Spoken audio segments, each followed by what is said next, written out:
Waalaikumsalam. Alhamdulillahirabbil alamin wa nasta'in ala umuri dunya waddin. Shallallahu wassalamu ala asyrafil anbiya'i wal mursalin wa ala alihi wa sahbihi ajma'in. Allahumma shalli wa sallim ala sayyidina Muhammadin wa ala alihi wa sahbihi ajma'in. Amma ba'du. Alhamdulillah, segala puji bagi Allah Subhanahu wa taala memberikan nikmat pada kita semua sehingga memasuki bulan Zulhijjah. Bentar lagi lebaran. Mulai polemik lagi kapan lebaran. Nah, itu ikut Arab apa ikut kita gitu ya. Ikut negeri kita sendiri. Karena memang perbedaan waktunya beda dengan Arab sama Indonesia, otomatis tidak bisa sama. Tidak bisa sama ya. Beda berapa jam ya, antara Saudi. Kalau masalah 4 jam ya. 4 jam. Ya, otomatis tidak bisa sama. Ya, karena setiap negeri ada matlahnya sendiri, waktunya sendiri, penampakannya sendiri. Jadi kalau negerinya sama seperti Khatulistiwa, waktunya sama bisa. Pokoknya Malaysia nih mau ibarat lebaran besok bisa, Indonesia juga bisa. Tapi kalau udah ada waktu atau Eropa atau Timur Tengah yang kita itu tidak bisa sama. Nah, itu kembalikan kepada ijtihad para ulama kita nanti, MUI dalam hal ini. Kalau ijtihad mereka salah tetap dapat pahala 1, kalau benar dapat pahala 2. Makanya nggak usah ribut masalah begitu ya. Ulama kita tidak mungkin sepakat dalam kebatilan. Insya Allah nggak mungkin. Ketika mereka salah dalam fatwa tetap mereka dapat pahala. Ya, kita pun tidak berdosa mengikuti para ulama. Insya Allah kita pada malam hari mengkaji sebuah hadis yang memang menjadi renungan kita semua. Insya Allah kita akan bahas 2 hadis dari ini. Mama, HP saya error kalau di charger orang, kenapa saya di charger rumah itu nggak pernah error gitu. Kalau HP orang apa nomor chargernya orang yang suka error gitu, saya heran. Ada sebuah hadis yang diriwayatkan oleh Ibnu Hibban dari Muhammad dari Imam Tirmidzi. Hadis ini menjadi renungan buat kita gitu.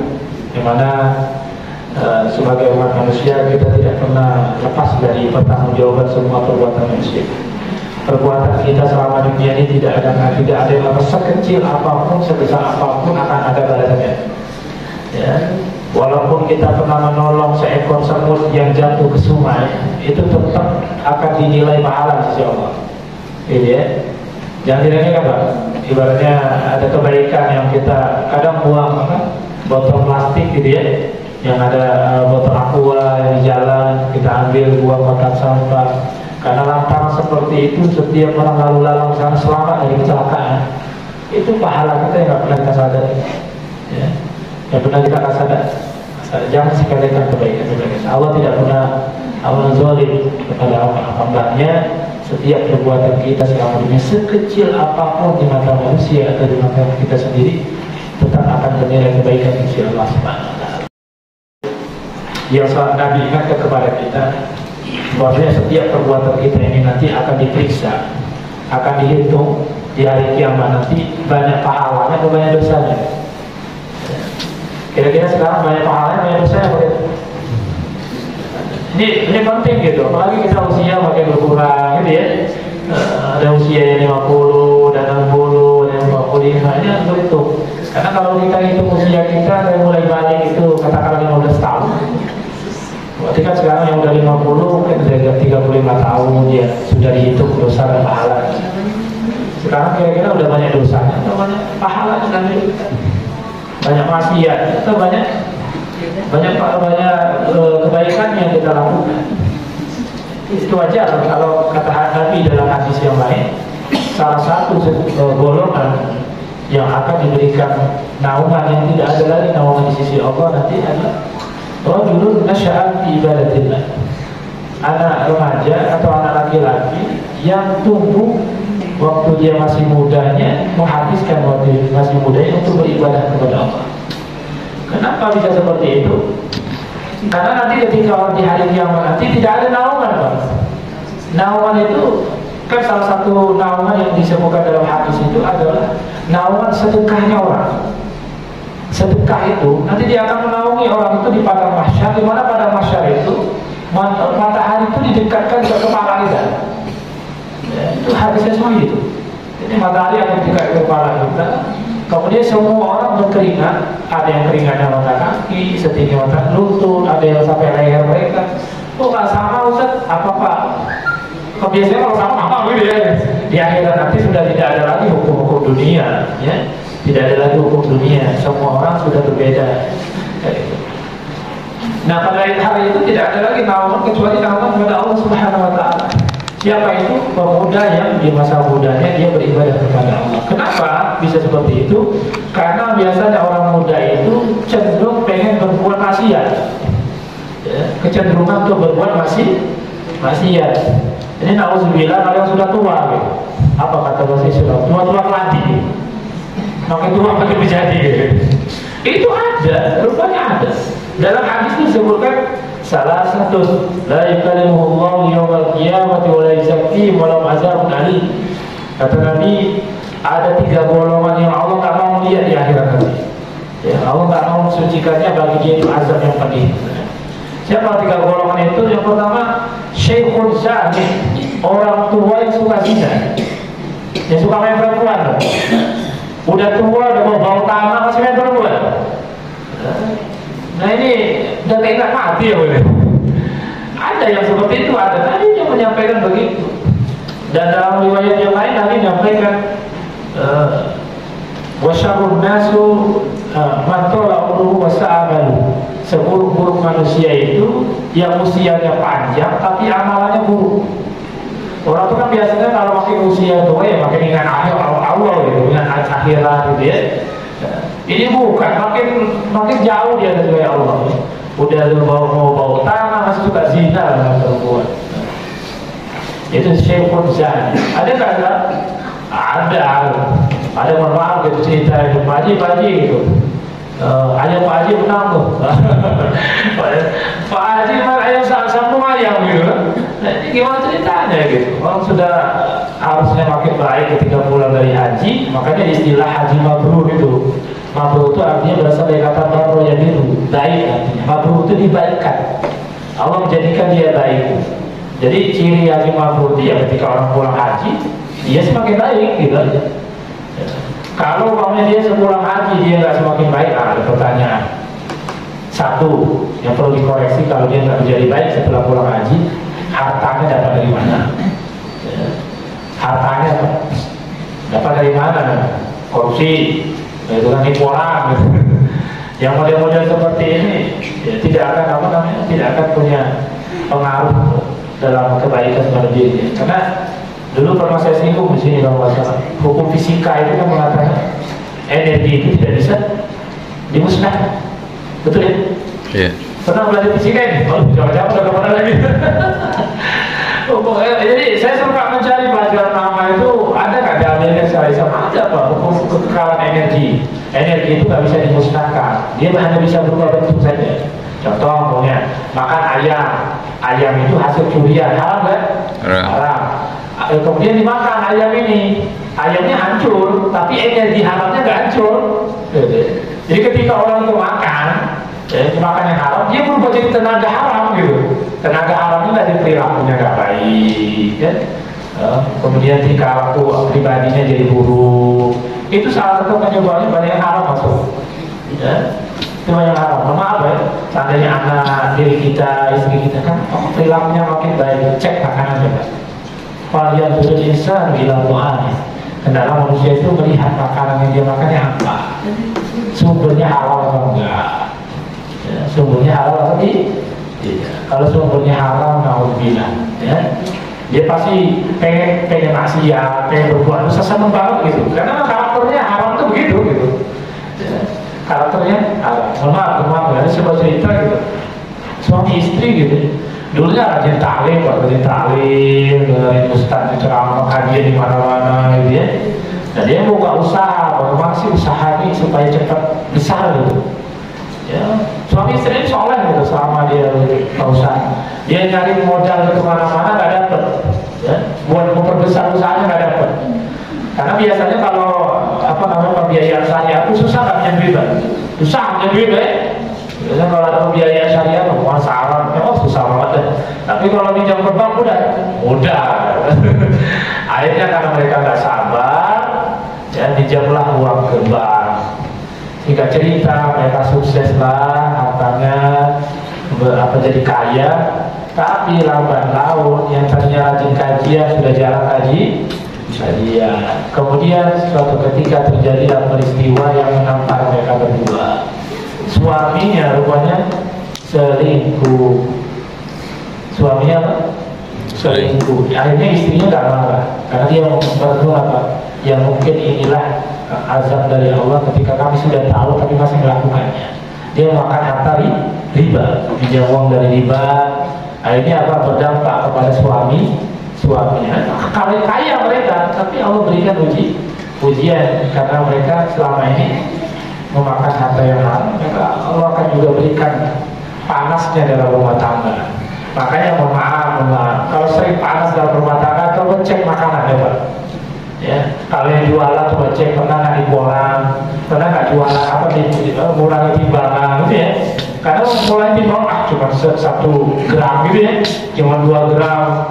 Karena mengurangi timbangan itu salah satu dosa besar. Wailul lil mutaffifin itu kan artinya celaka orang mengurangi timbangan. Kenapa sampai disebutkan Allah mengurangi timbangan itu bagian dari dosa besar?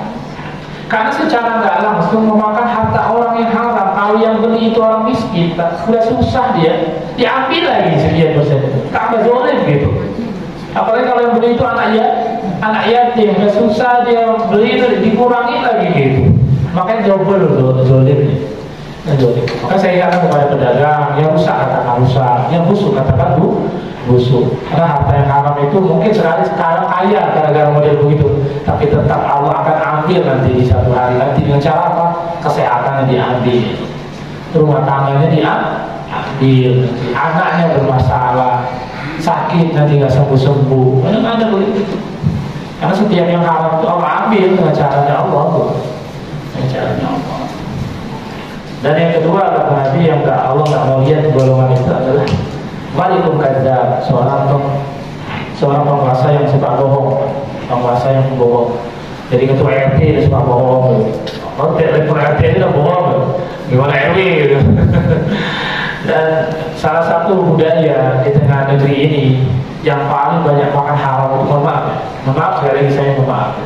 Yang paling banyak makan harta haram itu ya para pejabat negeri. Mohon maaf, dari tingkat RT mau sampai ke atas itu rentan dengan makanan haram. Contoh sini, ini kan ada perumahan ya. Perumahan ya. Mohon maaf sekali lagi ya. Sekali lagi mohon maaf tuh. Biasanya kalau developer itu mau perumahan itu RT-nya dapat gitu. Ya, RW-nya dapat gitu ya. Lurahnya dapat biasanya gitu. Boleh tak seorang pejabat negeri menerima hadiah dari orang? Boleh tak? Gak boleh. Gak boleh, haram, boleh. Haram, suap itu namanya. Gratifikasi. Dan ini berlaku nggak di semua ini? Di negeri ini berlaku apa dalam istilah negeri kita ini?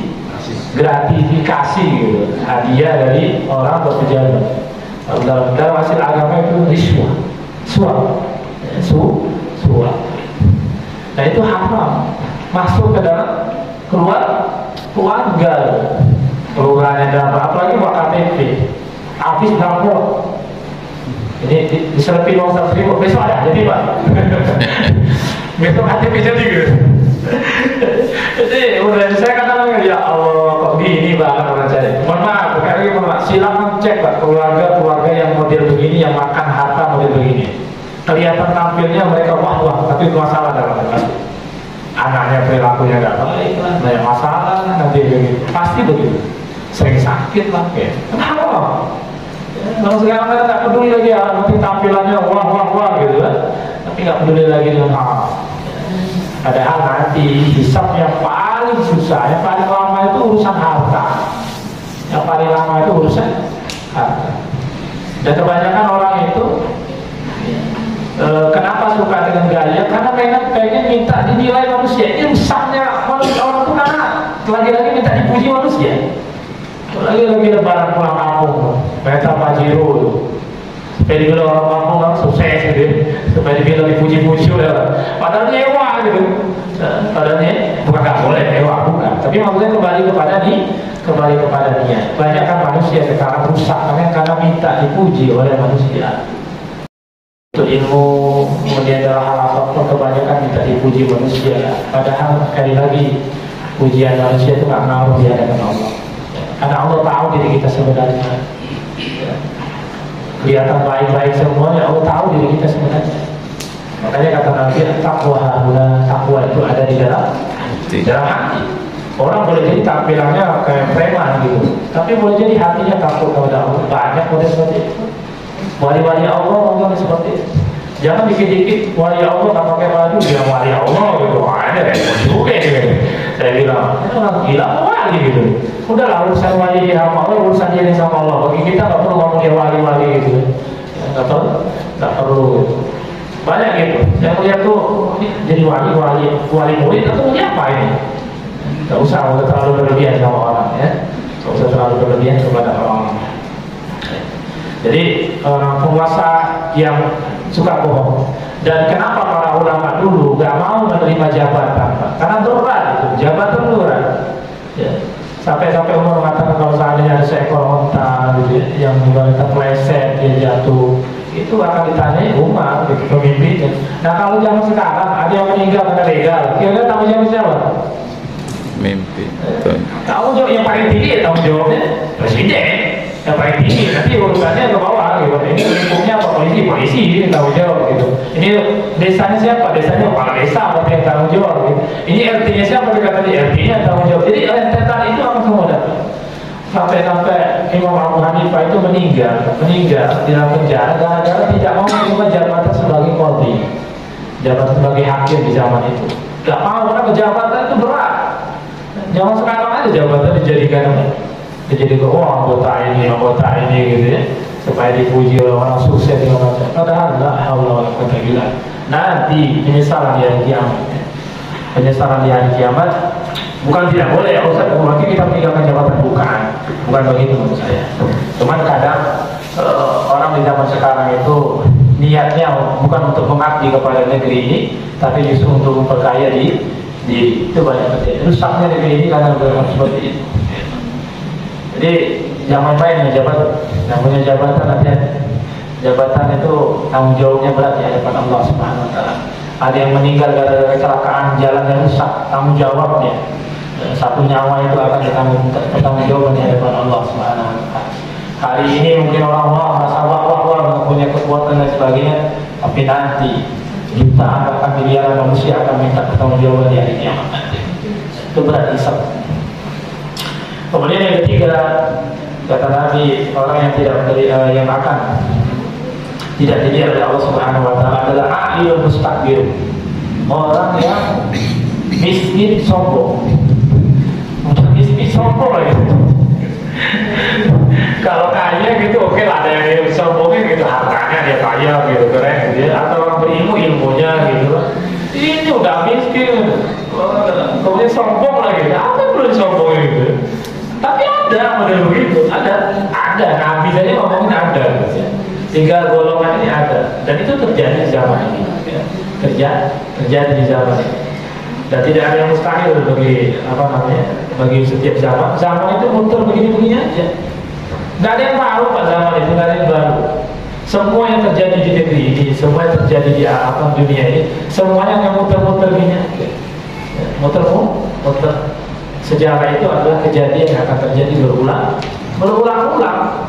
Udah kayak gitu aja. Jadi kalau orang paham dengan sejarah, dia akan lihat pergerakan ini gimana, nanti gini, kayak ini kelihatan nanti, pasti begitu. Kelihatan. Ya, tadi yang pernah saya singgung di sini juga pernah celana itu. Kalau zaman orang tua dulu celana cutbray, itu ya. Kemudian ganti lagi celana pensil yang pakai plastik katanya, kantong plastik kata bapak saya dulu gitu. Kalau pakai celana pakai kantong plastik gitu. Sekarang terjadi nggak? Terjadi lagi Pak. Sekarang celana anak-anak dulu udah pakai celana yang celana pensil itu, susah masukinnya gitu. Dan itu terjadi. Jadi zaman itu terus berulang aja. Homoseks gitu, LGBT sekarang. Udah zaman sekarang udah dari dulu. Zaman Nabi Lut itu udah ada. Zaman Nabi Lut ada. Pembunuhan kalau sekarang dari dulu. Pembunuhan sudah ada zamannya Nabi Adam.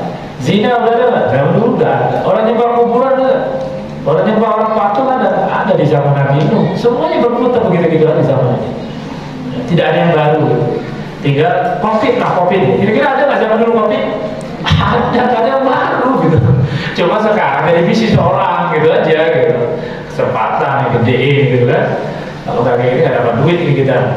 Udah buatlah apa namanya kebijakan-kebijakan yang mengikuti kehendak penguasa gitu. Itu bukan hal yang baru. Jadi bagi orang yang paham dengan sejarah, itu akan kelihatan pola-pola perjalanan dunia ini ke depan seperti apa. Puncaknya nanti ketika zaman itu sudah semakin rusak, itu baru kiamat. Baru kiamat. Itu puncaknya. Dalam hadis yang lain disebutkan, jadi kata Nabi, la yazalu qadam 'abdin yawmal qiyamah hatta yus'al 'an arba'. Tidak akan bergeser kakinya seorang hamba di hari kiamat itu kecuali dia akan ditanyai 4 perkara. Perkara ini tidak gampang, Pak. Tidak gampang sekali kita. Jadi apa lolos kita? Karena di akhirat nanti ada 2 model hisab. Kemudian perhitungan dari Allah itu ada 2. Satu, nanti Allah akan memanggil seorang hamba, hanya Allah dan hamba itu saja ditanyai. Kata Allah, kamu dulu pernah berbuat dosa ini, pernah begini.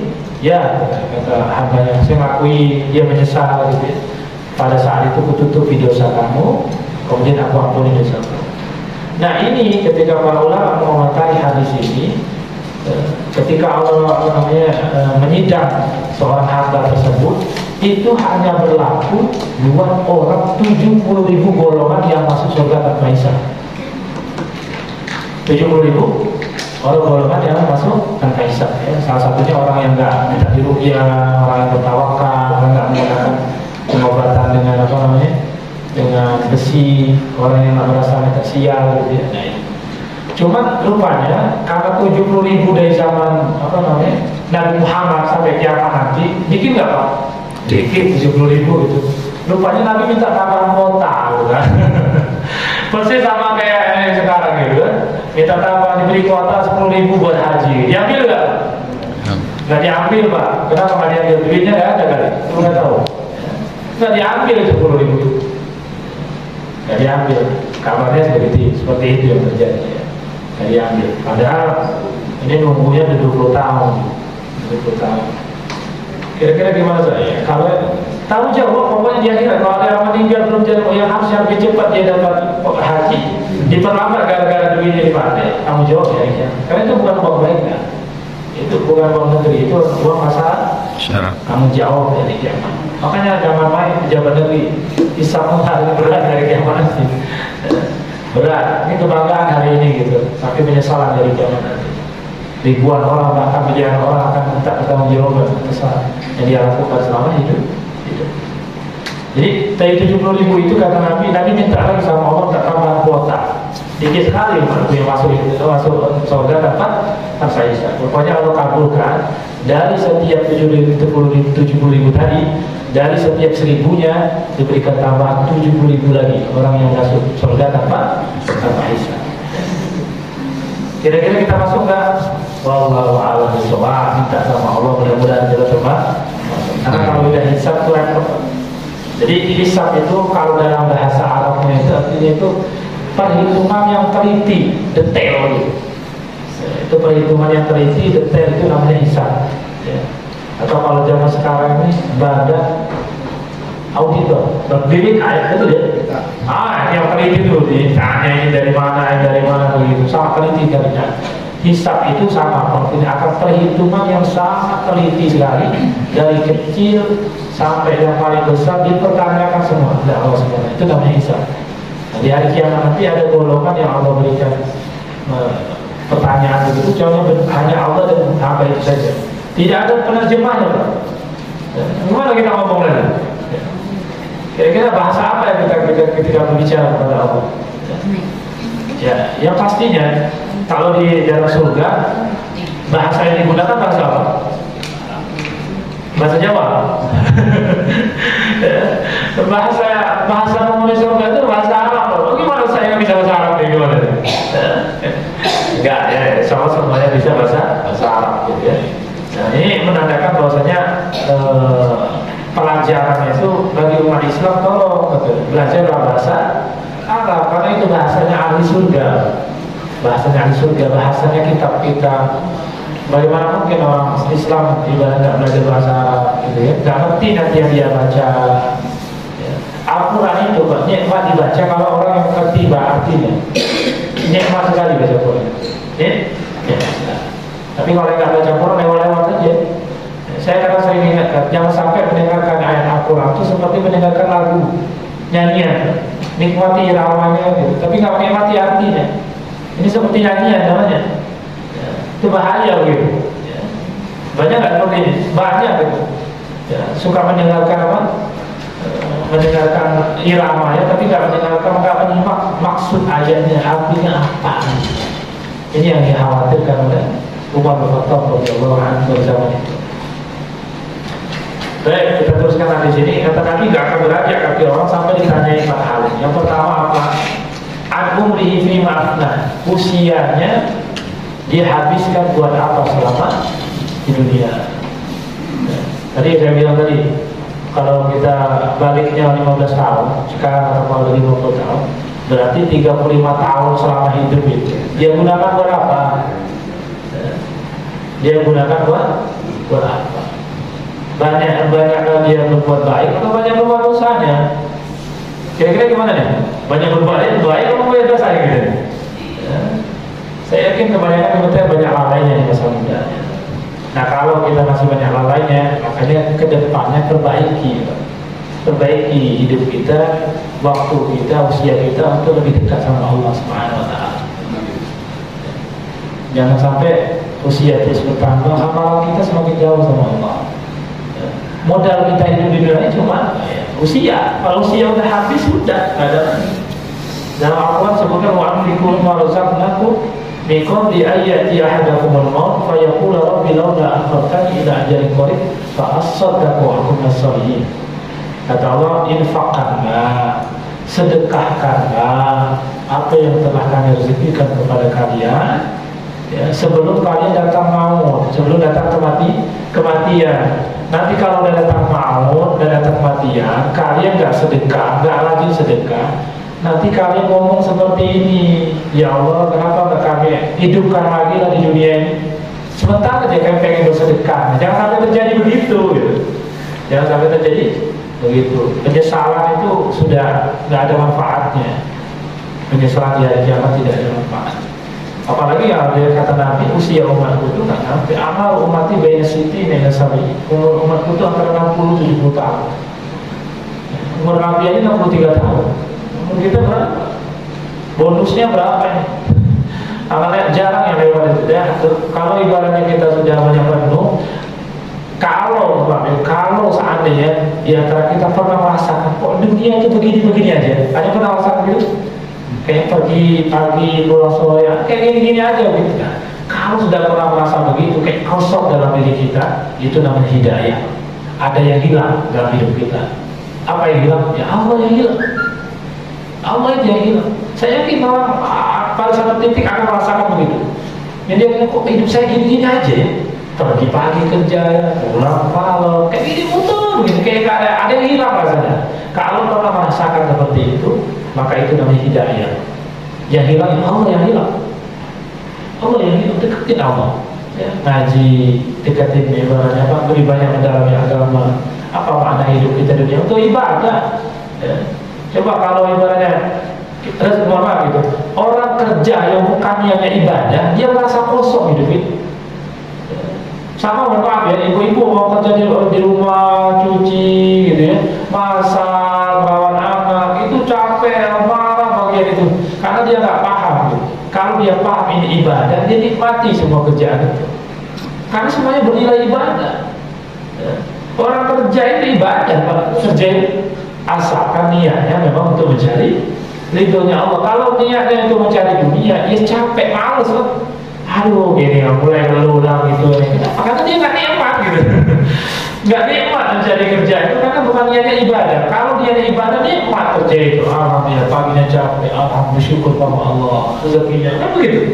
Jadi kalau selama ini kerjanya nggak nikmat, kemudian ibarat pekerjaan ibu rumah tangga di rumah nggak nikmat, pasti ya, saya pastikan itu niatnya dalam kerja bukan untuk ibadah kepada Allah ya. Kalau niatnya untuk ibadah Allah itu senang ibadahnya. Apalagi kalau kita tahu dalam sebuah hadis itu prestasi terbesar seorang iblis itu bukan menjadikan orang musyrik, bukan ya. Prestasi iblis apa? Memisahkan orang yang sudah berkeluarga. Ya, orang suami istri itu dipisahkan, gimana dicerai. Itu prestasi paling besar iblis itu. Kenapa? Kenapa itu prestasi besar? Karena semua yang dilakukan suami istri itu di rumah, dia sebagai seorang ayah, dia sebagai seorang ibu, itu semuanya bernilai pahala di sisi Allah. Ibadah yang paling lama itu ya nikah gitu. Ya, megang tangan istri segala macam, semuanya ibadah. Makanya jangan sampai orang ini jadi ibadah terus, berharap aja kita pisahin gitu. Nah, jadi saya ulangi, banyak orang yang tidak paham dalam konsep pekerjaan. Ya, setiap sesuatu itu berat dilakukan, tolong cek lagi niatnya. Kalau niatnya ibadah, nikmat semua pekerjaan dilakukan. Ya. Sama seperti nuntut ilmu, saya suka mengingatkan juga, nuntut ilmu ini buat apa? Banyak orang kadang nggak menyadari selama ini dia menuntut ilmu gak dapat pahala di sisi Allah, karena niatnya itu cari kerjaan. Rusaknya ilmu sekarang ya karena gitu. Kalau dia untuk mencari ridho Allah, jadi selama dia menuntut ilmu SMP, SMA, kuliah itu semuanya pahala selama perjalanan dia menuntut ilmu. Tapi kalau dia menuntut ilmunya buat dunia, nggak dapat pahala, capek loh selama ini. Makanya bertambahnya ilmu nggak menambah orang soleh itu gara-gara niat untuk ilmunya salah. Niat untuk ilmunya salah, itu yang terjadi. Jadi kata Nabi yang akan ditanya adalah umurnya, usianya selama dihabiskan buat apa. Disebutkan dalam hadis juga la min husni islamil mar'i tarkuhu ma la ya'ni. Di antara tanda baiknya keislaman seseorang itu, orang itu suka meninggalkan hal-hal yang tidak bermanfaat. Jadi kalau dalam keseharian kita, anak-anak kita banyak main apa sih di rumah? Atau diri kita sendiri banyak menghabiskan waktu dengan apa sih? Banyak hal yang tidak bermanfaat nggak sih dilakukan? Nah, ini bermasalah imannya. Ini pasti bermasalah, nggak beres nih. Karena imannya orang yang baik itu selalu akan berusaha mengisi hari-hari dia dengan hal-hal yang bermanfaat, mengisi dengan hal-hal yang baik. Habis waktu tanpa apa namanya, tanpa kebaikan. Saya dulu pernah terinspirasi sekali. Saya dulu kalau nggak salah pernah cerita di sini. Saya dulu hafal Quran itu terinspirasi oleh seorang ustazah gitu. Ditanya oleh ummahat Palestina gitu. Usia kamu berapa? 40 tahun. Udah hafal Quran belum? Belum. Usia 40 tahun ngapain aja belum hafal Quran? Saya bilang iya juga ya. Kalau setahun 1 juta setahun ya, setahun itu 365 hari gitu. Setahun sejus saja gitu. Kalau usia pokoknya katakanlah sekarang 40 tahun, berarti 10 tahun ya 10 juz dong. Iya kan? Kalau udah 20 tahun 20 juz, tapi kenapa usia pertama hafalan gak nambah-nambah gitu? Nah, ini yang jadi berat gitu. Karena kebanyakan dari kita belum menjadikan menghafal Al-Quran sebagai agenda wajib bagi diri kita. Kalau dijadikan agenda wajib dalam keluarga, insya Allah nggak usah banyak-banyak, 1 ayat, ya. Itu menjadikan kita lebih baik daripada masalah. Dan seorang menghafal Al-Quran yang sejati, mustahil dia suka nyanyian. Kalau ada yang menghafal Al-Quran suka dengan nyanyian, ini nggak beres kan? Pasti nggak beres. Karena Al-Quran sama nyanyian nggak bisa berkumpul dalam satu hati orang. Kalau dia suka Al-Quran, nyanyian nyingkir dari hati dia. Kalau suka ibaratnya nyanyian, ya Al-Quran nyingkir. Gak mau dia bergabung, 2 hal yang bertentangan antara minyak dengan air gitu orang. Gak bisa menyatu. Dan yang kedua kata Nabi akan ditanya jasadnya, jasadihi fi ma'ablah. Dia akan ditanya jasadnya digunakan buat apa, tangannya dia gunakan buat apa, kakinya, matanya, lisannya selama dia hidup dia gunakan buat apa. Di akhirat nanti kata Quran ini al-yawma nakhtimu ala afwahihim wa tukallimuna aydihim. Surah Yasin ya. Wa tashhadu arjuluhum ma kanu yaksibun. Kata Allah pada hari ini kami akan kunci mulutnya orang, lisannya orang itu. Yang akan berbicara itu adalah tangannya, dan akan bersaksi itu kakinya. Memang anggota tubuh kita nggak bisa ngomong, Pak. Yang bisa ngomong cuma lisan kita saja. Saya sering menyampaikan anggota tubuh kita ini nggak bisa bohong. Yang bisa bohong itu hanya lisan saja, lidah. Contoh, dia nggak bisa bohong. Kalau kita bohongnya belum makan seharian, ditawarin orang makan, ini mau makan, oh udah kenyang Pak. Tapi bunyi perut kita, dia nggak bisa bohong dia Pak gitu. Perut kita dia nggak bisa bohong Pak gitu ya. Kemudian kalau dicubit gitu, dicubit begini, gitu, apa sakit? Pada sebenarnya sakit, merah itu aja udah sakit, pasti kan teriak tuh kita. Kalau anggota tubuh kita nggak bisa bohong. Yang ada bisa bohong itu adalah lisannya kita. Makanya kunci nanti lisannya, yang ngomong tangan, yang ngomong kaki, yang telinga, semua anggota tubuh kita yang akan berbicara. Waqalu li juludihim lima syahidtum alaina qalu antaqana Allahu alladzi antaqa kulla syai'. Kata Allah, kata mereka bertanya, wahai kulit ini akan ngomong Pak, kulit kita ini semua akan ngomong. Kenapa kamu bisa bicara? Ya Allah yang memberikan kuasa supaya saya bisa bicara. Dan memang kenapa kulit ini bisa berbicara?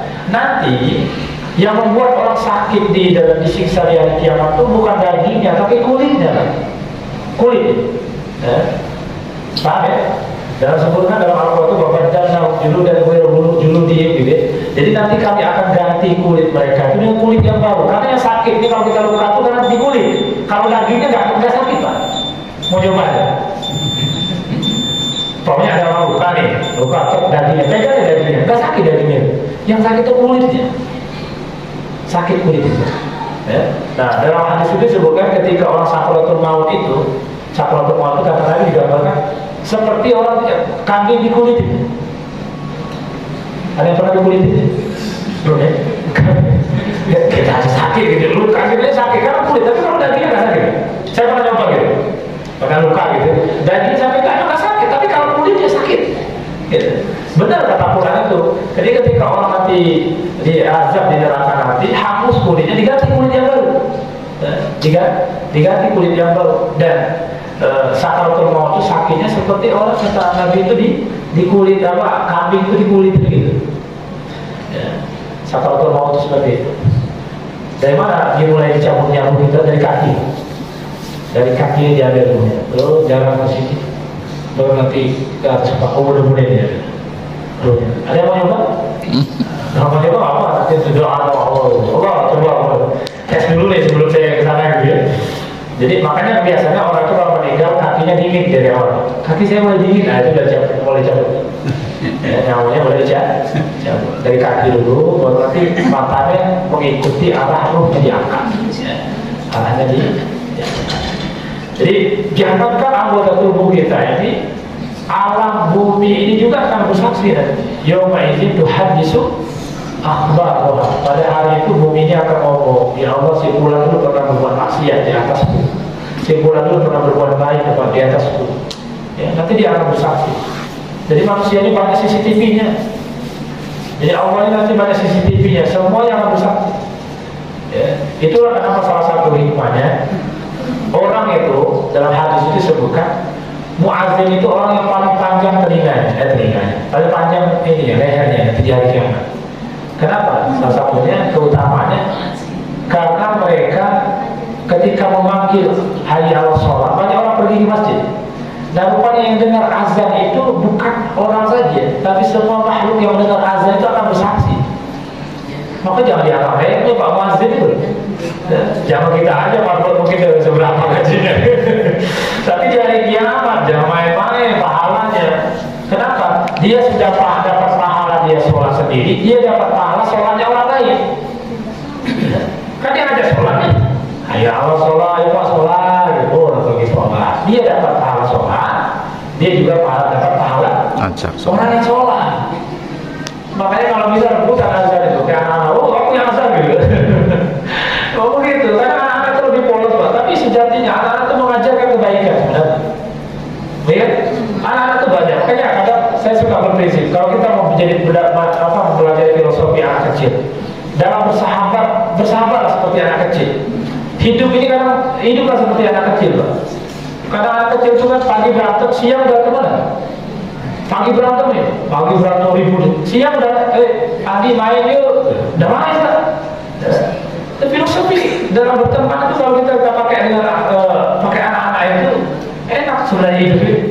Tapi kan kalau egonya manusia kalau udah mulai dewasa, enak aja, dia yang salah kan gitu, mulai egonya, ya, ego. Ya, padahal kalau kita filosofi dalam bertapa dengan anak-anak, seperti anak-anak, enak hidup, udah, maafin aja, udah usah dimasukin. Ini juga musuhan sama bapaknya, anaknya dimusuhin juga.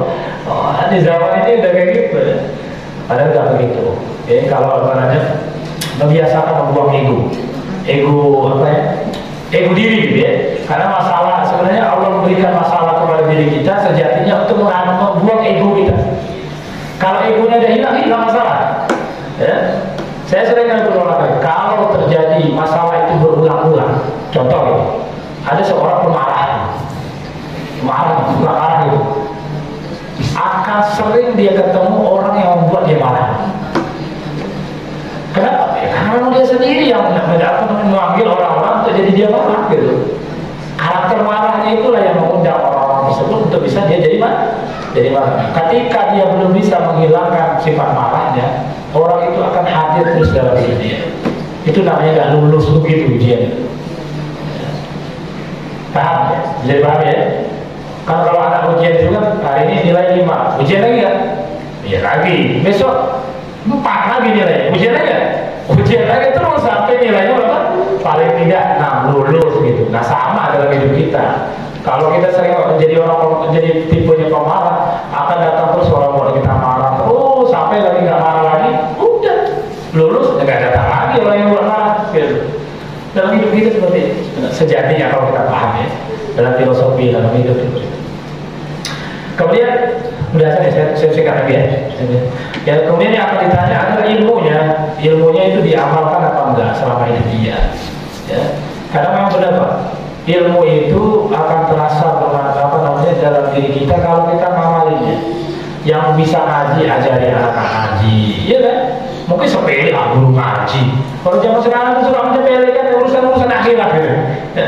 Padahal kata Nabi disebutkan dalam khairukum man ta'allama al-Qur'an wa 'allamahu. Sebaik-baik kalian itu adalah orang yang belajar Quran, mengajarkannya. Jangan disepelekan guru-guru ngaji kita. Orang-orang hebat itu mereka. Ya. Orang-orang hebat itu. Karena berapa banyak dari tangan dia orang yang bisa sholat, orang yang bisa ngaji, orang yang hafal Quran dari tangan seorang guru ngaji. Ya. Kalau dia udah meninggal gimana? Pahalanya ngalir gitu. Ilmu itu yang orang cerdas itu begitu. Kata hadis Nabi itu al-kayyisu madana ala nafsihi wa amila lima ba'dal maut. Orang yang cerdas itu kata Nabi, orang yang bisa menahan hawa nafsunya, kemudian dia sudah menyiapkan kehidupannya setelah mati nanti apa. Ya. Sedangkan orang bodoh yang kebalikannya, orang bodoh dia ngikutin hawa nafsunya, kemudian dia tidak pernah ingat kematian. Ini orang bodoh gitu. Innamal hayatud dunya mata'ul ghurur itu begitu. Sebenarnya kehidupan dunia ini adalah perhiasan yang nipu aja, mainan bukan beneran gitu. Ini mainan kita, mobil mainan, rumah mainan, ya. Semua kehidupan ini permainan. Ya usah serius-serius banget dalam urusan dunia. Gara-gara sepele musuhan sama tetangga gitu. Padahal permainan, padahal kata dunia ini adalah senda gurau dan permainan. Dianggap biasa aja bermain senda gurau. Lagi-lagi karena egonya kita musuhan gitu. Apalagi musuhan sama kerabat sendiri, sama saudara sendiri. Udah, gak usah musuhan. Ya, tidak usah musuhan. Dan yang terakhir yang akan ditanya oleh Nabi adalah kata Nabi, seorang hamba akan ditanya adalah hartanya, dari mana dia dapatnya, kemana dia sedekahkan. Nah, urusan harta ini yang paling pertama. Dalam hadis disebutkan orang kaya itu, orang miskin itu lebih awal masuk daripada orang kaya di surga nanti. 500 tahun Pak. Orang miskin sudah masuk surga 500 tahun. Orang kaya masih nanti. Masih tunggu 500 tahun. Kira-kira mau jadi orang miskin orang kaya? Ya. Karena kan begitu. Jadi orang kaya itu lebih awal masuk surga 500 tahun dibanding orang kaya. Orang kaya lama gitu. Hisabnya lama, ditanya dulu dia dapat sepeda dari mana, bajunya dari mana, gitu ya, uangnya dari mana, ditanya semua sedetail apapun yang dia miliki sekarang. Di audit kayak BPK Allah gitu, akhirnya Nah itu lama urusannya. Ini dapatnya ini, kemudian ini dibeli ini, dibuat ini, ditanya seperti itu nggak habis-habisnya. Ya, nggak habisnya. Makanya jangan salah. Kalau katanya karena Nabi pernah berdoa, ya Allah matikan aku dalam keadaan miskin. Ya, nanti kita jadi orang miskin, bukan begitu. Nabi itu ketika berbicara kepada satu kaum, dia akan memberikan motivasi pada kaum tersebut. Ketika Nabi berbicara kepada orang miskin, maksudnya apa? Orang miskin juga bisa masuk surga. Karena Nabi juga pengennya tidak bersama masuk surga dengan mereka. Ketika Nabi berbicara dengan orang kaya, beda lagi Nabi nyemangatinya. Ya, sedekahkan harta kamu karena itu bisa masukkan kamu ke dalam surga. Begitu cara menyikapinya. Jadi bukan karena umat Islam ini nggak jadi kaya, kalau begitu mahalnya. Tapi dalam rangka menyemangati setiap orang sesuai dengan kondisi orangnya. Nabi itu seorang psikolog.